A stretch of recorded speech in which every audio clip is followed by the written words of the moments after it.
Hi, I'm Kelly Vaughn, and welcome to Inside Indy. And as you know, we're doing a lot of things off-site, out of the studio due to COVID-19, but that's not keeping us from finding out what's happening in the community. And something very awesome is happening in Fishers. Is it Fishers where you are relocating, Dr. Kunda? Yes, it is. Okay, from Noblesville to Fishers, we have Dr. Keith Kunda, who is the pastor of Legacy Bible Church in Noblesville, now shifting to Fishers. Welcome to Inside Indy. Thank you. It's good to be here with you. Man, you have a big celebration, the 16th of August, right? Tell us about what's happening. Yes, the planning has been more than 2 years in the making for the construction of our new facility. We're tenants here in Noblesville, but starting with the construction, we'll be moving forward with our plan to move to Fishers into our own building. And after more than 2 years of planning, we will have our formal groundbreaking ceremony on Sunday, August 16 at 12:45 p.m.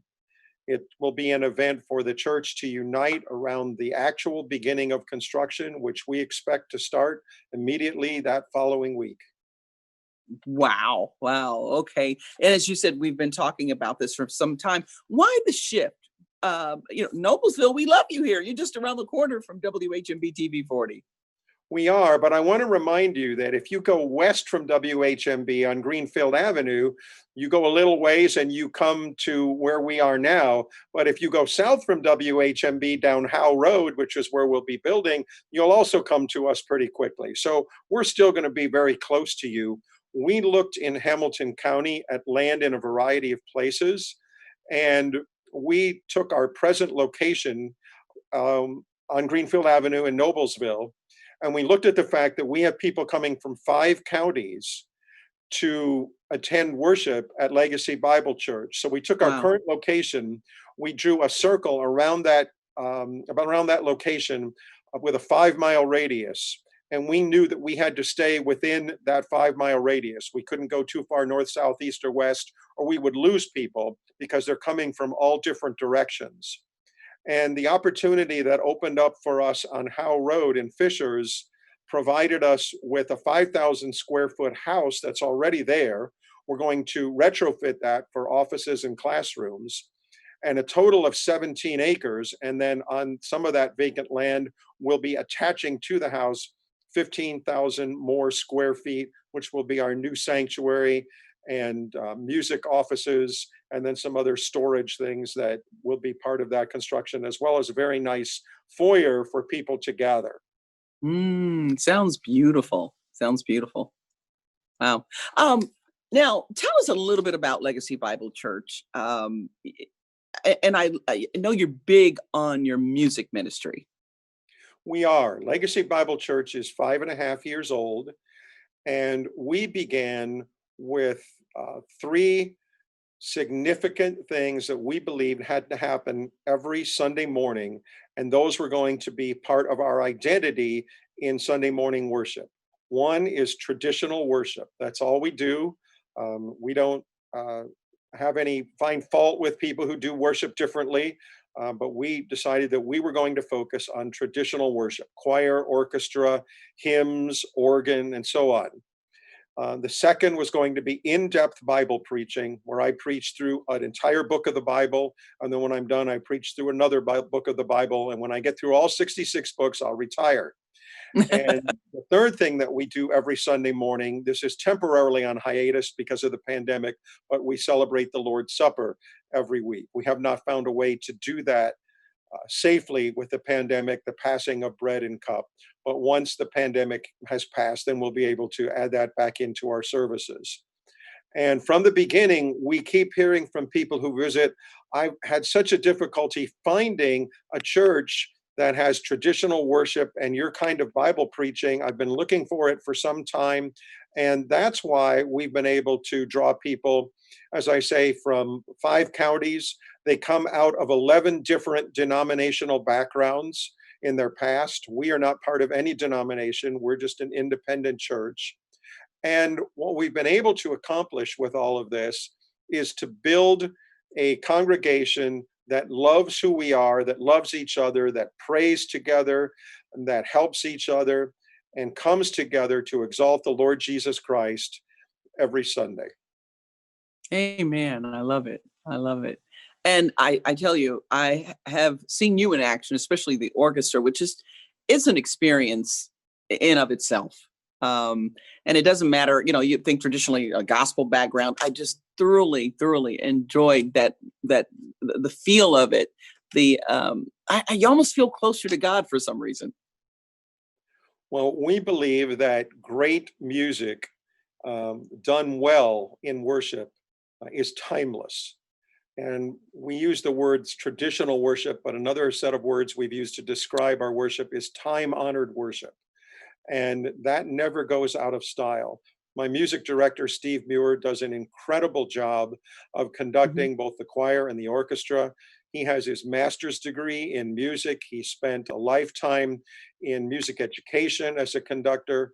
So he's comfortable with all of the things that go on. And though the orchestra and the choir are scaled back right now in size, again, because of the pandemic and social distancing, we continue to use those ensembles to lead people in worship. And that time honored worship feel is something that resonates with many, many people. That's why we've grown so rapidly, why people come from such a distance to worship with us.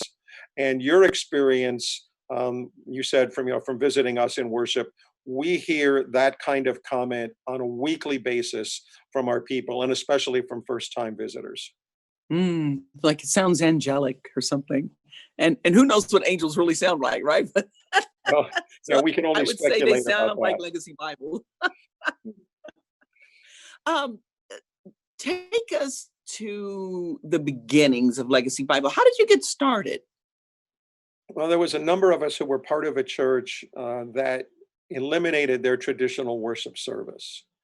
And we who worship in that style and who believe that that is the best way that we connect with God, and that's our worship home, we suddenly found ourselves without a worship home. And so we put together a steering committee in the fall of 2014 to think about starting a church that on Sunday mornings would be the kind of church that I described. We had our first service March 1st, 2015. And we thought that would be, when we did our plans, we thought that would be a great date to start. Winter would be past, would be an easy date to remember, 1st of March. And it snowed all night long the night before, the largest snowstorm of the year. But we went ahead and met. We were renting at the time at Fisher's Junior High School, and 50 people still came out in the snow. The next week, the weather cleared. We had 100 people, and we've continued to grow ever since then. We moved into our present rented facilities in November of 2015, and that's where we've been and where we will be until June of next year, when we anticipate moving into that new building on Howe Road. Okay, and so your finish date will be, you said June of of 2021. 21. Okay. So let's go over the details again for your a big groundbreaking. And then, are you inviting the community to come out and participate with you? Anyone from the community who wants to come is certainly welcome to attend. We're not doing any community-wide publicity, simply because that's the kind of thing that's typically more done when a building is completed for a dedication weekend. And at that point, we'll be sure that everyone in the community is invited. But anybody who wants to attend the groundbreaking and the picnic following that is certainly welcome to attend. We have invited a representative from the city of Fishers. The president of the Fishers City Council will be present with us, as well as a representative from the construction company that is doing the work for us. That's Worcester Construction. And then there'll be a couple of us who will be speaking from the church. There'll be some music. It will not be a long ceremony, but it will be, we will formally say, this is the start of the construction of our new facility. Okay. All right. Um, when everything is finished, what are your goals for Legacy Bible and the future? Well, we're moving from an area in Noblesville that sits along Route 37, and much of the surrounding area is commercial or industrial. And we're excited about the move to Fishers because we're going to be moving into the middle of a residential area. And we see that entire area, for those who do not already have a church, as a large mission field. We want to reach out first to our immediate community and then to the greater city at large, and continue to offer time-honored worship for all who believe that is their best way to come before the creator of the universe in worship each week. We're not setting any number goals. We're not attempting to become a mega church. We're wanting to be deep in our ministry in terms of our preaching and our worship. And we will let God take care of how broad we are, how wide we are in terms of numbers. We are building a larger sanctuary and definitely more parking than we currently have to accommodate growth, and then we will see what God does. The good news is that if over the years, decades, or generations, this church grows, there's plenty of land to expand. 17 acres is a large amount of land for any church. And we own both the existing house and the loan and the land without any debt, without any loan on all of that. So Oh, we're well positioned for growth, whatever God does. wow, that is awesome. That's a miracle in of itself. It is a I miracle. love it. I love it. The Very funds quick. that came in for the land, the opportunity that opened up for us to have land in Fishers in that location, it was truly a miracle. Amen. And one last question, is need to wrap up on our time, but the whole COVID situation, how are you operating in light of COVID-19? Well, first we shut down for about 10 weeks. And thanks to you guys at WHMB, we purchased TV time. We pre-recorded 30-minute services with just one solo or small ensemble and a shorter sermon.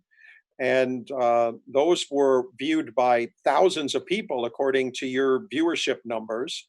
So that kept us in touch with our congregation. I did a daily email update to all of our database of people called May I Have a Minute or Five, and let everybody know on a daily basis what was going on.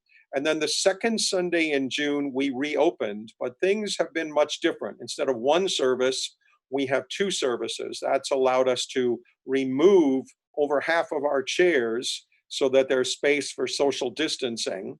And the people have done a good job of dividing up between the two services. And we've also asked people to wear masks on Sunday. The choir, instead of our usual choir of 30 or 40, is about 12 or 14. That allows them to be spaced apart. The orchestra is 1/3 to 1/2 the size that it usually is, and that allows them to be spaced apart. And the string players, if they choose, can wear masks. Obviously, you can't play a trumpet or an oboe with a mask on, so they just Right. have to stay spread apart. So we've adapted, and we haven't been able, as I mentioned earlier, to have the Lord's Supper every week. But we're very excited that we've been able to be open. We've worked hard to do it safely, and we've been very thankful that no one has gotten sick. Some of our people have indicated that because of their age, they're not going to be able to come back until there's a vaccine, and we respect that. And again, WHMB has stepped up for us, and we've been recording our services and airing 60-minute services there on WHMB each week. On So Sundays at noon, right? It's Sunday at noon. Sundays at noon we've been on, yes. And that will continue through the end of August. That will be the last of our TV broadcasts. And then in September, we're hoping that everyone will be able to come back and visit with us in person. Okay. Well, we enjoy having you here on air at WHMB TV 40. And of course, love having you here on Inside Indy. Dr. Keith Kunda, who is the pastor of Legacy Bible Church. Thanks so much for joining us on Inside Indy. Thank you, Kelly. Be safe.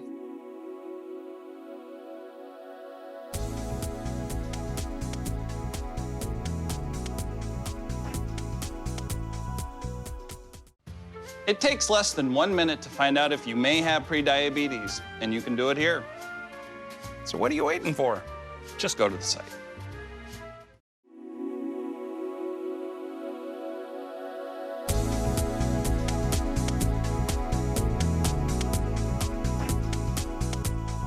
right, we're back here on Inside Indy, and we have a couple of visitors in the studio, one of them being Elsie. And Elsie is from the Hamilton County Humane Society. And with Elsie is Megan Bousley. Yes. All right, did I get it right? Yes, okay, yes. Okay. And she is the Marketing Communications Specialist for the Humane Society of Hamilton County. Welcome to Inside Indy. Thank to you the for both of having you. us. Yeah. Okay, now tell us about Elsie. Oh my God. Elsie just decided to take a nap. She's ready for a snooze. Elsie is 7 years old, actually. Okay, And okay. she doesn't act or look her age. She's got a lot of puppy left in her. She came to us about a couple months ago, and she's just, you know, sneezing. And super, Say excuse me, Elsie. Bless you. And she's just looking for her forever home. She's good with kids. She's good with other dogs. She would love a home without cats. She's not a cat person. Dog. Not a cat person, Not okay. a cat dog. But she's absolutely perfect. She loved riding in the car on the way here. You know, she's just one of the many perfect dogs that we have available for adoption, you know. Okay, okay. Very curious. Elsie? Oh, you knew your name! Oh, you knew, did you, sweetie? You did. Oh, come now on she's up gonna here. climb See, up there. Just give Mama some sugar. Okay, okay. You're gonna be all right. So we're. Hey, somebody out there can adopt. Yes, Elsie. absolutely. Yeah, you want she's to go available. home with one of the viewers? Here, turn to the camera and tell them so, honey. Elsie. Oh, that's me. Don't look at me. I can't take you home. Oh, so tell us about what's going on at the Hamilton County Humane Society these days in terms of trends. Oh, gee. She is Elsie. She's just coming on up in Come here. on, baby girl.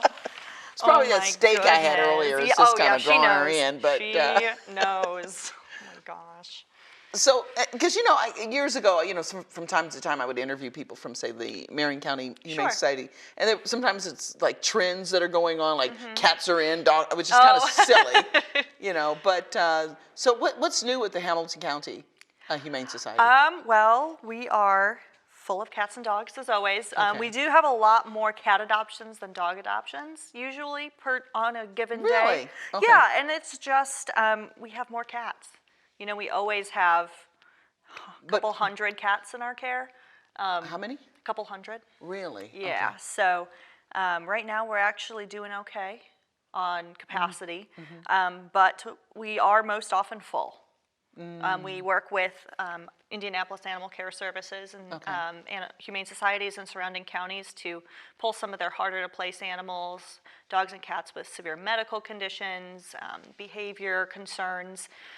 So that is when we are not as full, we reach out to them and see what they need help with. Okay. But what's exciting now is, when we're at capacity, we're always trying to figure out who can we send to foster, what kind of promotion can we run to get these babies adopted. But starting in the spring, we're actually going to be breaking ground on our new facility. Wow. At 106th and Hague Road in Fishers. Okay. And so right now, if anyone's ever been to the Humane Society, we're operating in about 8,000 square feet, and we're going to be moving into 40,000 square feet. You are kidding. Wow. No, it's going to be That's pretty absolutely amazing. amazing. Yeah, it's going to have a lot of cool new state-of-the-art features. We'll actually have a medical suite in the building, which we currently don't have. There's going to be separate air systems for sections of the kennels and sections of the cattery and in our isolation units to help with disease control, which we don't have in our current building. And then just lots more cages and kennels. And none of the dog kennels, so in our building right now, they're all facing each other. And in the, she's trying to go say hi. And in the new building, they'll be angled, so no dog will be facing each other. So that is pretty awesome, and we're excited to move in there and see not only the effect it has on what we're doing in our business, but the effect it's going to have on these guys, because that's why we do what we do. Wow. That is that's unbelievable. That's pretty cool. Now, the funding for that, has it been something you've been saving up for? How does it come from the county? How did that all happen? We did receive some county funding. Okay. and some from the city of Fishers as well. And the past year, we've been running a through the quiet phase of a capital campaign, and we were able to cool. raise 80% of the funds needed.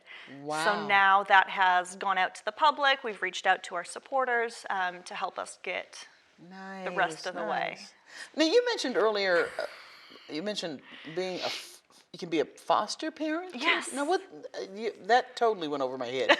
So, what's that about? So we have some animals in the shelter who may need medical, they might have a cold or recovering from surgery or something like that, and the shelter is a super stressful environment for them. So what we can do is we can reach out to this group of people that have wanted to be a foster parent, and we will put those animals that need that time away from the shelter into their homes, and we pay for all of the care necessary. It just helps us learn a little bit more about the animal, helps the animal recover, gives them a little mini vacation.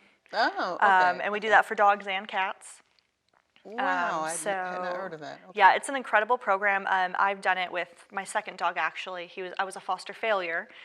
So I took him home, got him through his surgeries and all of his medications, and I ended up adopting him. And we see some of our foster families do that. So it's a really cool program, and we wouldn't be able to do what we do in the shelter without them, because when we're at capacity, we can easily reach out to those people who are so dedicated to the mission and get help from them. Now, what about, I know you've raised funds for the new facility, but donations in general, I take it you take those all the time. Always, yes. So you can, people can give money online through our donation form, and we also accept in-kind donations. Always. We have a wish list on Amazon that just has all of our current and most urgent needs, whether it's dog or cat food, special hoses and nozzles for cleaning the kennels out, cat litter, those kind of things. Okay. Whatever the animal care team needs, we're like, we'll get it for you. Okay. And we reach out via Facebook. Now, when you I take it when people either bring a pet to you, or you sometimes have to pick one up. Is that, or are they usually brought to you? Both.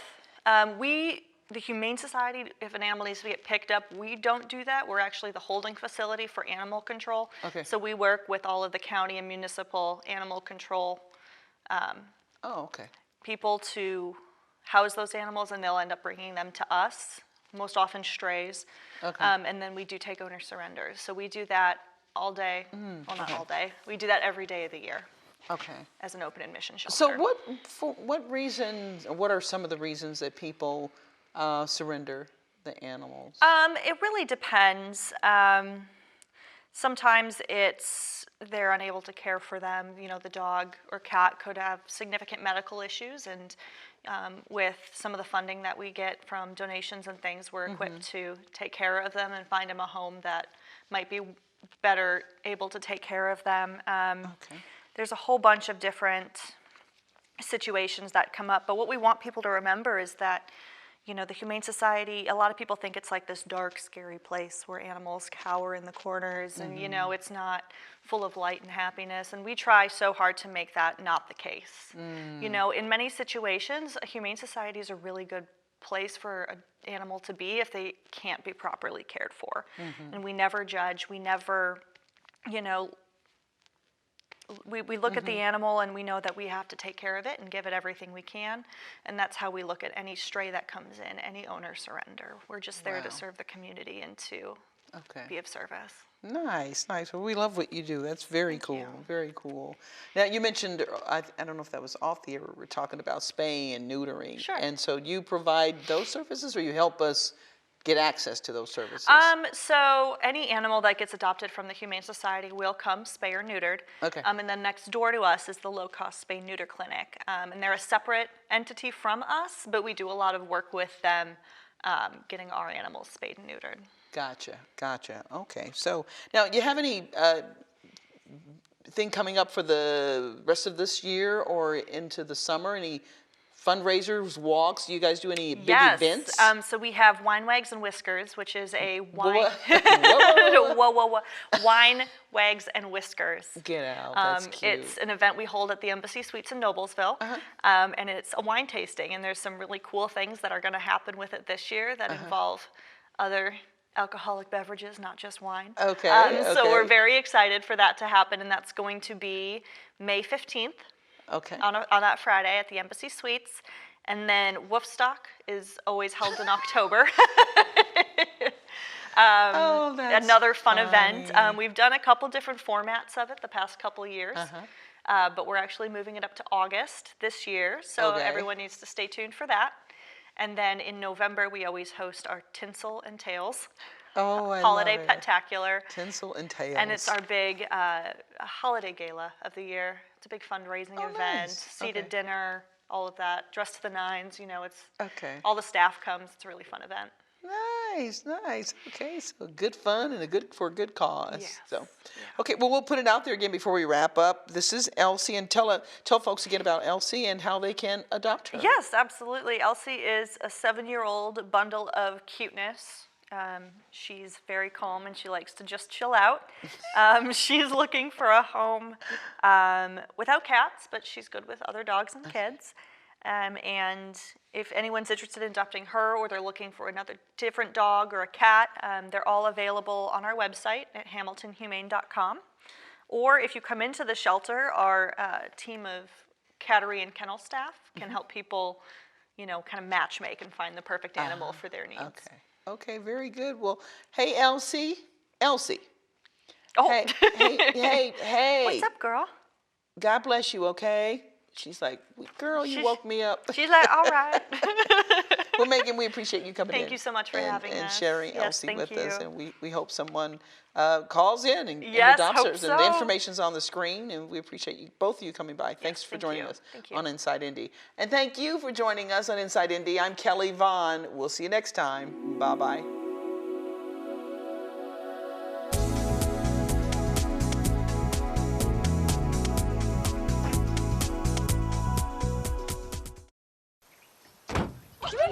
They'll test you. Try to break your will. But however loud the loudness gets, however many cheese puffs may fly, you're the driver, the one in control. Stand firm. Just wait. And move only when you hear the click that says they're buckled in for the drive. Never give up till they buckle up.